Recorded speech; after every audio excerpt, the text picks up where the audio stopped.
Zubimendi 3 times. January. I know the focus. Arsenal signed Zubimendi 3 times until now. Fabrizio say, here we go. Zubimendi say, Here go we where? go. To where? Because we don't want to make the announcement come from Fabrizio. Ah.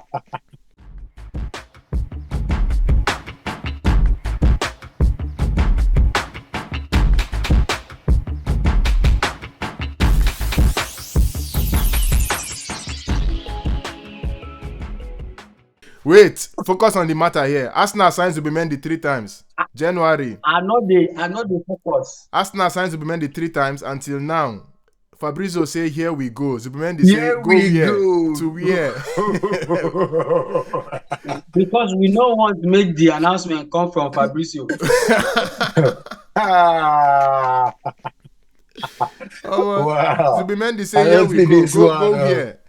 Man City have signed how many players now? 2 players in today, just in one day. 2 Grinders, players. God. yeah. That's the key. I don't understand. If they talk differently, your body they move differently. What's it happen? See, When they laugh, they talk. When they talk, now they laugh. this guy, your network is slow. I don't understand. No wonder Wait, Zubimendi never wait. join Arsenal, because when they announce them and when they go move, the team know they relate, they align. Make it no be like me alone. I like how follow me. No, see. you're not. When they talk, your body need to move. I talk now. You see the way, see how you are frozen like Elsa. See, just imagine. Andy, you see your brother. Oh when my they laugh. God. Andy, you see Yeah, your brother. yeah. You see your brother frozen. Today, Eh?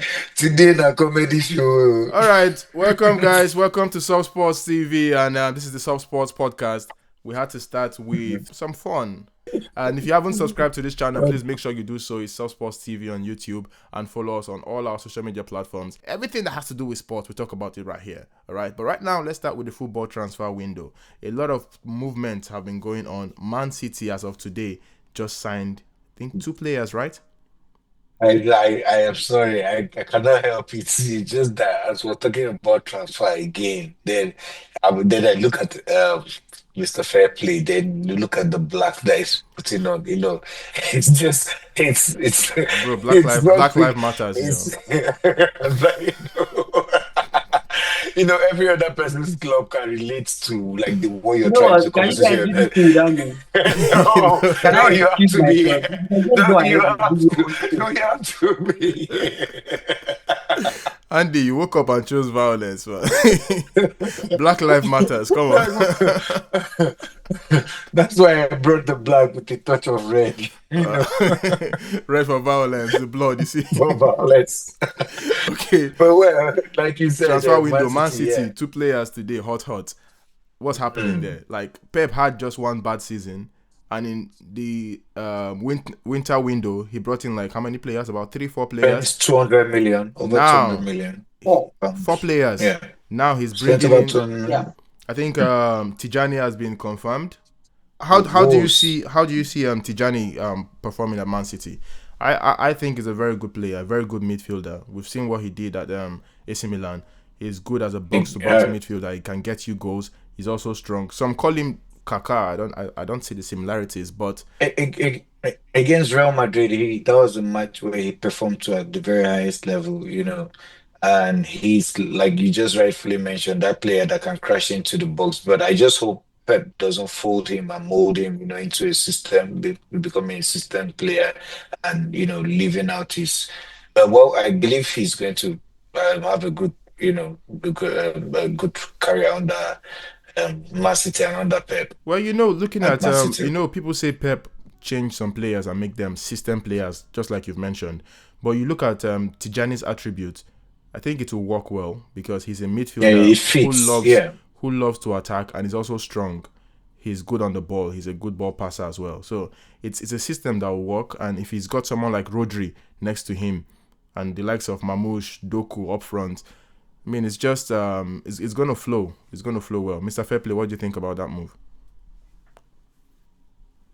Yeah, Tijani Rangers is a good player. One of those box-to-box guy who likes to play with a little bit of freedom.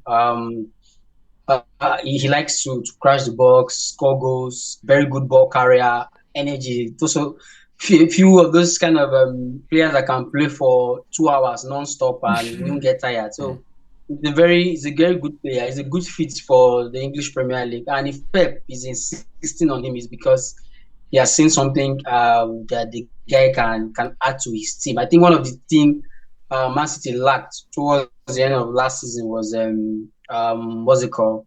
Legs. They didn't have Yeah, the energy legs. too. You can easily outplay them. You're playing with that much energy. So he has added one to the team. So I think it's a good thing for you. Let's see how it goes. How about And just to add yeah, to go on. to add to what he just said about the legs, I think, when you look at it, most of their midfielders in the likes of KDB that we know that's leaving, Bernardo Silva, Kovacic, they are all over 30. So this is kind of like a fresh, adding a fresh leg into the team. Uh, It's definitely good. you know something too. I was meaning to make this a topic for another video. Speaking about Yeah. players who are Oh, over in 30. their 30s. Now, I'm of the opinion that sometimes we blow that topic out of proportion. When a player gets to 29 in football, most times we just look at them like they are some grandpa, or be like, "Oh, he's finished." But you have the But likes they are of not. you have the likes of Luka Modric, who is 40 and moving to AC Milan potentially. But you look at them, how they performed at 33, 34, 35. They still performed well. Of course, you can't compare how they performed to when they were younger, but that doesn't mean they are finished. I think what has to be done is you need to create the right balance around them, find some other players that can complement them, but you don't just throw them away because they are 32 or 33. And that's a mistake some clubs make. They see a player, when the player gets to that age, and the first thing they think of is how to get rid of that player. I think you can actually benefit more from players like that. Some players, they lose their pace, but they are still good. Like you look at Ryan Giggs. I always use Giggs as an example. He was a winger, very fast, very swift as a winger. But when he was in his early 30s, what happened? He started playing more centrally. He became a central Rooney midfielder. too. So you can actually get some things out of them. And we should stop this thing where we just condemn players. Oh, he's 30, don't give him a contract. Bro, look at Inter Milan. How many players over 30 did they have? And they got to the final. Of course, they got slapped, but that's not the issue. That's why they were humiliated in the Bro, final no, because forget they didn't for have the that's legs. not why. They No, didn't That's have not the why. legs to change That's those PSG guys. that's not why. No, you can't have too many players of 30 and above in one team Yeah. and expect to play against But PSG, a team at the same time, give young them players credit and for high getting to the intensity. final. I was about to say Of that course, you know because that now. You know they were even before the first game of the I, Champions League, they I were my favorite. So you I know, don't really think it was just so I will about always them give them having the credit. And when legs because the the, match they considered 2 goals in 20 minutes. That's the first time it has happened in a Champions League final event. So it's something like it was a lost game before they could even start thinking of how to get into I'll the tell you game. something different, and I'm sure you will agree. The game was lost over a week before that day. The moment the rumor Yeah, came out exactly. that the coach was to move to Al Hilal, Not just when they that, were they when they lost were the league fighting, too. yes. So They just when they were exactly fighting for the yeah. league, and a whole lot changed. A whole lot changed. That rumor was so strong, and at first I was like, why is this even coming out now at this crucial stage of the Now season? the timing The was timing wrong. was strong, and there's no smoke without fire. That means there Yeah, was something brewing from the and from the dressing room. he has ended up at Al Hilal. Yeah. So So, and if it just Mr. I think Fairplay, sometimes actually the funny thing about football is people use a particular thing and turn it into gold. okay, Where there are other people with different thoughts who will turn a gold into something else. That news of the manager leaving can actually work for or against. In their own case, maybe it worked against, but it can actually work for. There are teams that will take extra motivation for the fact that this is the manager's last game and it's our duty to do whatever it takes to win for him. that's But true. unfortunately, it didn't go that way. So what the 30 thing that we're talking about is not like anybody who gets to 30 automatically is old and is not good enough. But it depends on the player. Some people have long career, Harry some Kane was don't. bought at 29. Let's not Some forget people that. start Some people start playing at a very high level, very early in their career. Some don't. We're talking about Luka Modric now, for example. Luka Modric at 22, he wasn't really, you understand? Not saying he wasn't a good player, but he wasn't really the guy, you know. The But most prominent there are player. players that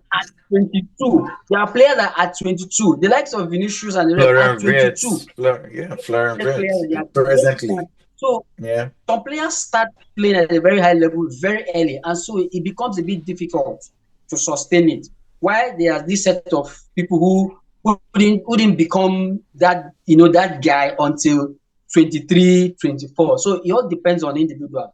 And then at the same time, clubs look at football not just on the issues that will happen on the field. They look at the marketing aspect of Market it. value. Once we get to 30, and then there is one 21 or 22-year-old player out there who is playing about at the same level, whose stock is very high. They want to sell merchandise and all that. So those things play a key role. But like you said, we shouldn't just always discard players as soon as they get to 29 or 30. I think that's not the right But thing that's to true. do. That's true. I understand your points clearly. Teams are beginning to battle properly, and I think as compared to a few seasons ago, or maybe some seasons ago, where we had a few teams with the financial ability to buy players, now it's a bit more balanced because some of the so-called average teams can now compete. Not necessarily sign players who are worth 100 million, but they can, coop out that 40 million, bring out that 30 million, 35 million, like as compared to before, to buy some players. So the competition is mad. And I don't envy the club directors or whoever is in charge of transfers right now, because you need to actually put something attractive for players to come. Be at your A And game. speaking of putting something attractive, you as a club, you need to be in a position to attract players. Then we look at a team like Man United, who failed to make it to Europe. They won't be playing any European competition come next season. But of course, it's still Manchester United, one of the biggest clubs in the world, if not the biggest club in England, no matter where they are right now. They are trying to get players in, at the same time, allegedly or reportedly, trying to fire some of their staff members who are on minimum wage, but they want to bring in more players. Brian Mbeumo, a player who they have targeted, report has it that he has chosen to go to Man United, and Man United are willing to pay him £250,000 weekly.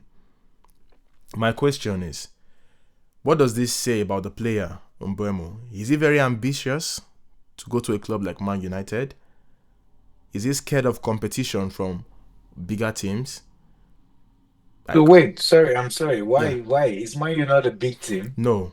This is what? Talking about where they are right now. Like historically, they are a big team. But like for next season.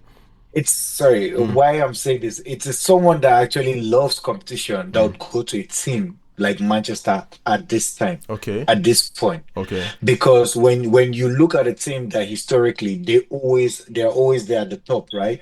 And this is the worst they've ever been.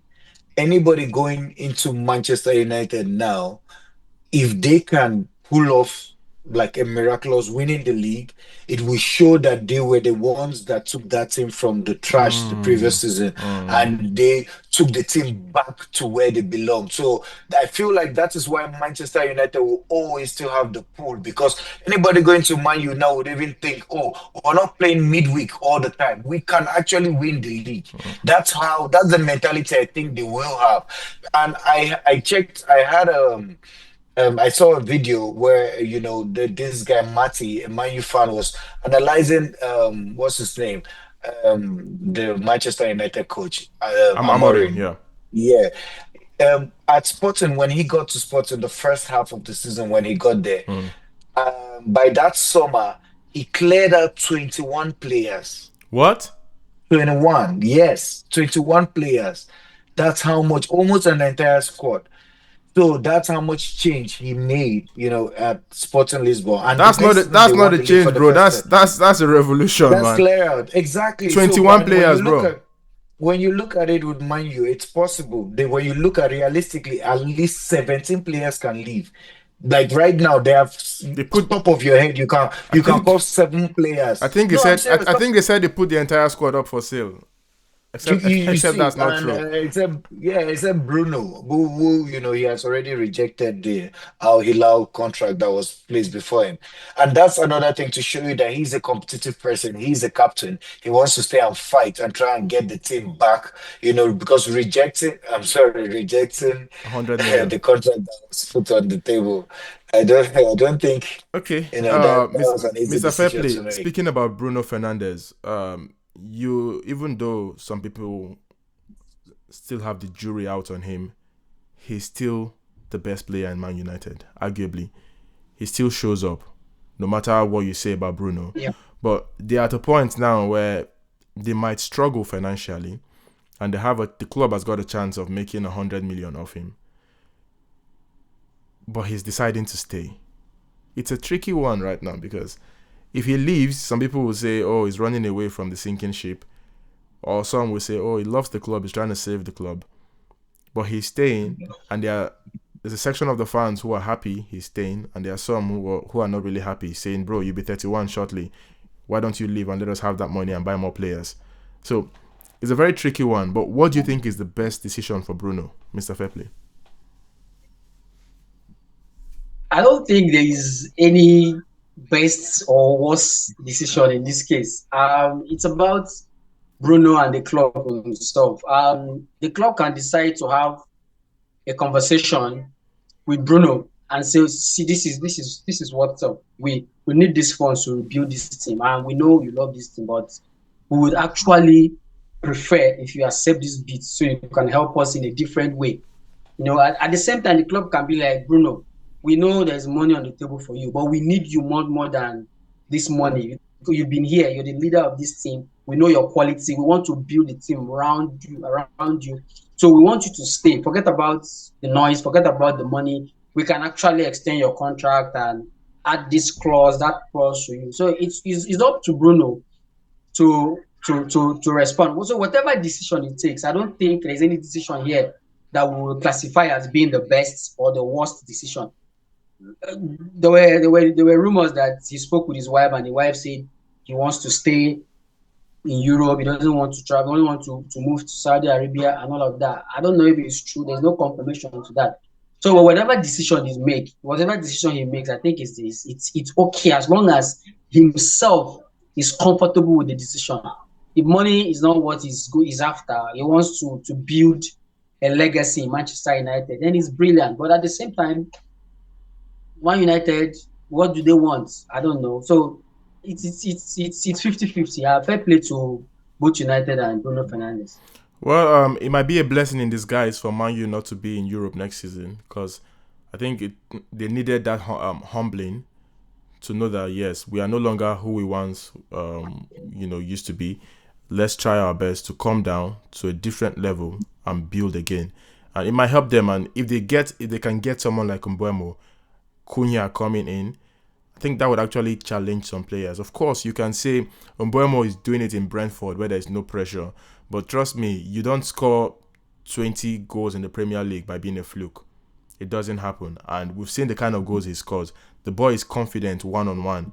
He's confident in shooting. He's strong. He has been in the league for quite some time. So I don't think he'll be a fluke. Even if some people want him to flop, obviously rival fans. But I think he's going to be a success. And he would definitely be a starter in that team. And with him, Cunha, and other young players, who knows?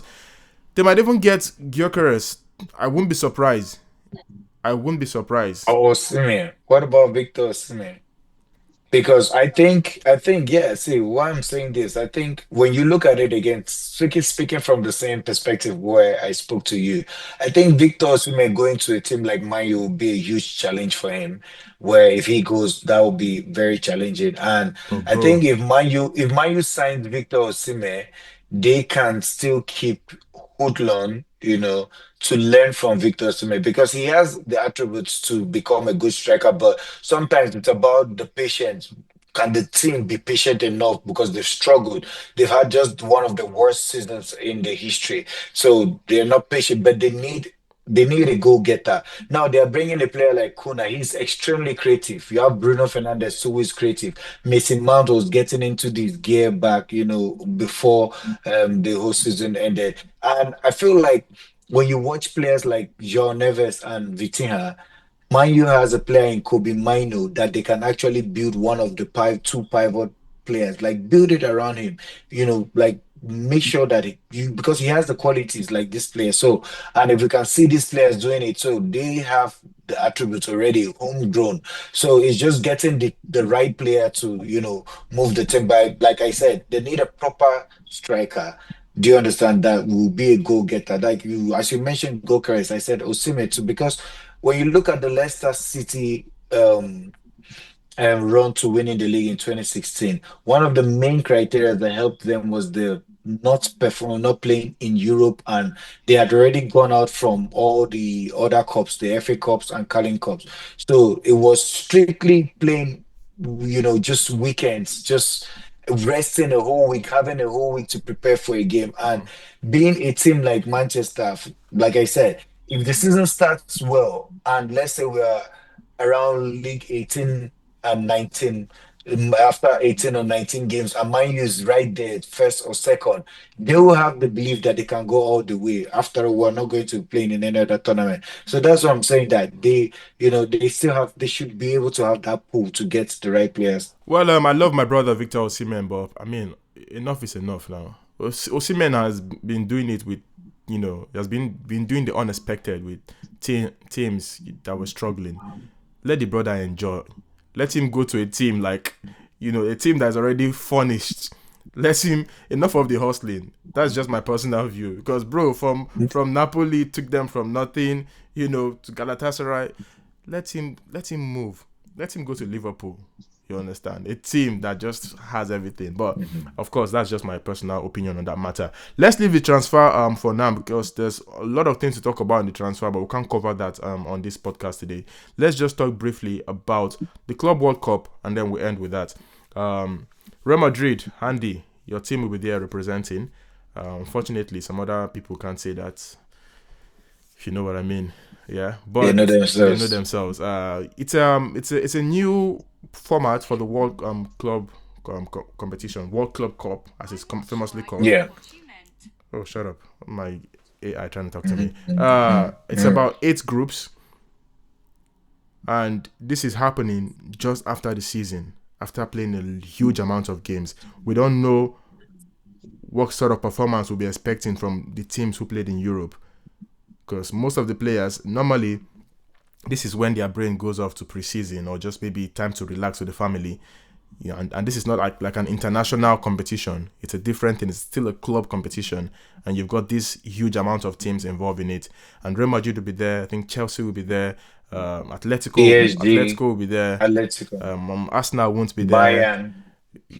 But let's pick But as their father, their dad, Bayern will be there. Their dad. Then I don't know about. I'm not saying. I'm just. Yeah, yeah, of course. Even Real Madrid's husband, Barcelona won't be there.